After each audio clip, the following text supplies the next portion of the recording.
What's going on, you guys? It's your Huggable Hipster here, and yes, I am one of those YouTubers that now has a ring light. Wait a second, wait, I have the control over here. Wait, mood lighting. Oh god, I look like a zombie in this one. I think this one's good for right now. This one's more like natural glow. I think we might actually keep it like this. I don't know. What do you guys like? This one? I don't like this one. This is more natural lighting, and then there's this one. No, this one's more natural lighting. This one just looks like Edward Cullen, and this one is more porcelain-esque. And just to explain how today's episode is going to go, I am going to put it in that order because I feel like the Onision thing I really need to discuss with you guys, and then we're going to get into gaming stuff because honestly, it's one of those things of where like I've been seeing this entire thing go down. And I'm like, okay, I don't normally talk about the YouTube side of things as much anymore because that's not my lane, but this is an issue. So let's get into the trailer first. We have intense violence, blood and gore, strong language, use of alcohol. Yes, I'm living for it. You know, not the use of alcohol because, you know, I don't drink anymore, but we're living for that blood and gore though. I have my tea, I'm ready. Oh, I know why you've come here. Why? I know what you're looking for. What am I looking for? But what I still have to ask, tourist, is who are you? I'm a hipster. Now that the dead live forever, that every yes, scrap honey. counts, that everybody's just in it for themselves, do you hide in dark places? Do you kill from So afar? cool. Or do you prefer it up close? Oh wait, can we go back to that for a second? That was just made like this weird noises. It's like, can we just watch it again, please? I don't know why I found that funny. I found the weirdest stuff funny. Okay. Or do you prefer it up close? Up close and personal. It's a big world Tasty. out there. And there's no one left to tell us what to do. So tell me, tourist.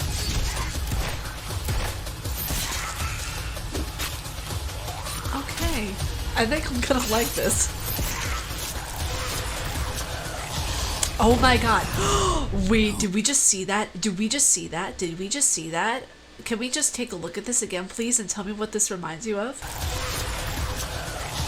Right there. That action of just healing. What does that remind you of, kids? I'll wait. Resident Evil 7, the way that they would heal themselves, or actually the way the character would heal themselves within the game, you would have that bandage motion.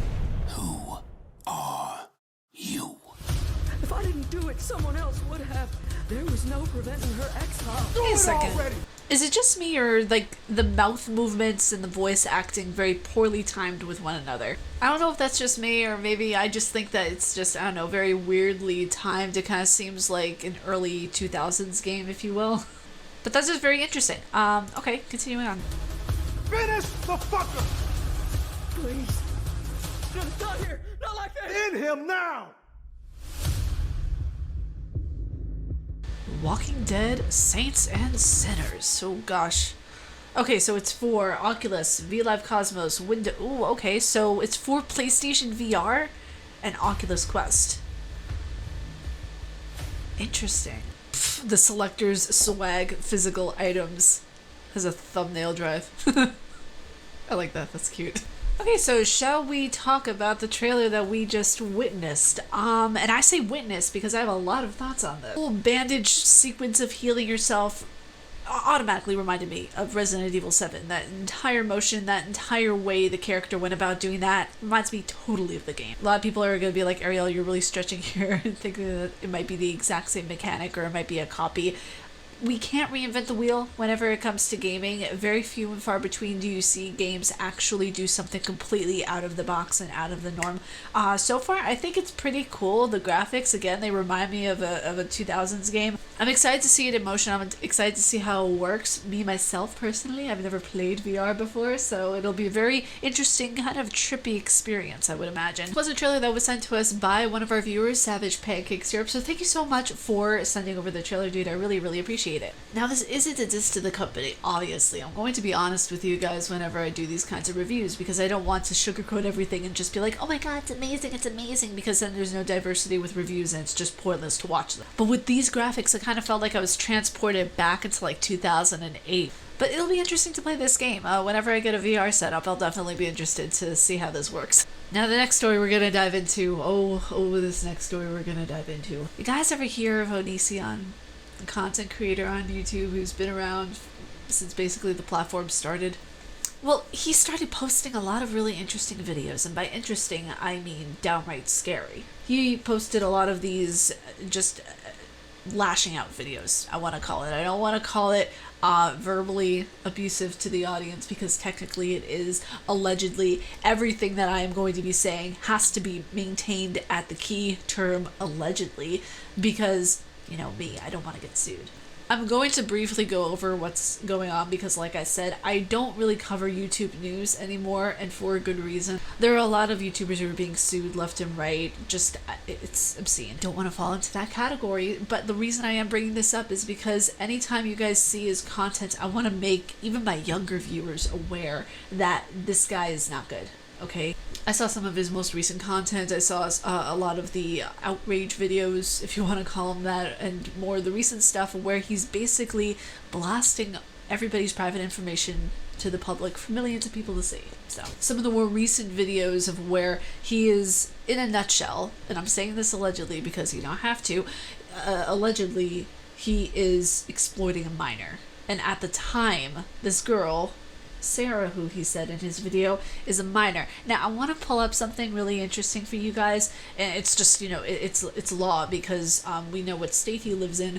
We know from Chris Hansen even everything that's been going on, because a lot of the victims were doing podcast style talk shows with him on his YouTube channel. Now, since Onision does live in Washington state, the Washington state law for sexual exploitation is that the prohibition seems simple enough at face value, but what kind of conduct does the law actually prohibit? The law in Washington covers a wide range of activities, including sexual explicit internet communications with a minor, child pornography, photography, or live performance of sexually explicit conduct, causing a minor to engage in sexually explicit conduct that will be photographed or viewed by an audience, or allowing the child in your care to engage in any of these acts, which at the time, this is the thing, Onision thinks that his viewers are stupid. At the time, she was a minor. This girl who was living with Kai and Onision was a minor. Now, the fact of the matter is that child sexual exploitation is a felony, not just in Washington state, but everywhere else. Actually, under federal law, I have to clarify. The thing is that he thinks we're all stupid. Onision thinks that we're absolutely just like, no, you're wrong, you're wrong, you're wrong, everybody's wrong. This 34-year-old claims that an 18-year-old threatened him, which is some of the most laughable stuff I have ever heard. A teen pressuring two adults into having sex with them. Again, laughable. And he actually, didn't he say in one of his videos that if you can die for your country, you can sleep with anyone?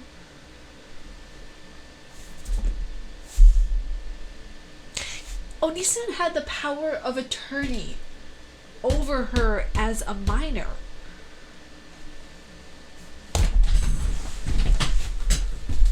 You know, it's actually really interesting because it's like he thinks we're really stupid, doesn't he? And what I also find very funny is the fact that he's deleting everything. He's deleting his social profiles. He's making everything privatized. Even a lot of people in his Discord chat, from what I've heard and from what I've seen on Twitter, are telling him to leave the country.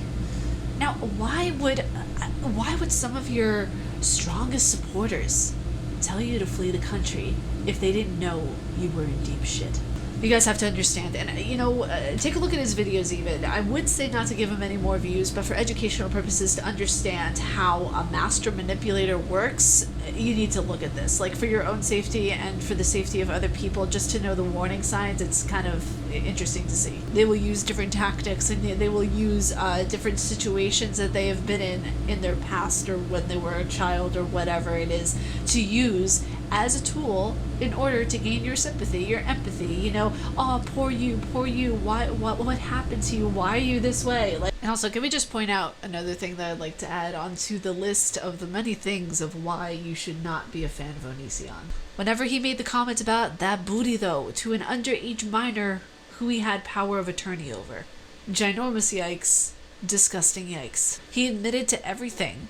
This entire video series that he did, he just literally admitted to everything. He admitted to making inappropriate comments towards her. He admitted to make several statements and actions towards Sarah. Now, one thing I found very interesting about this entire thing was the fact that during his whole breakdown, we'll call it breakdown, he said that he didn't mean it. It was all acting. Oh, you guys fell for it, you know, I'm such a good actor. Oh, it's like, that wasn't acting.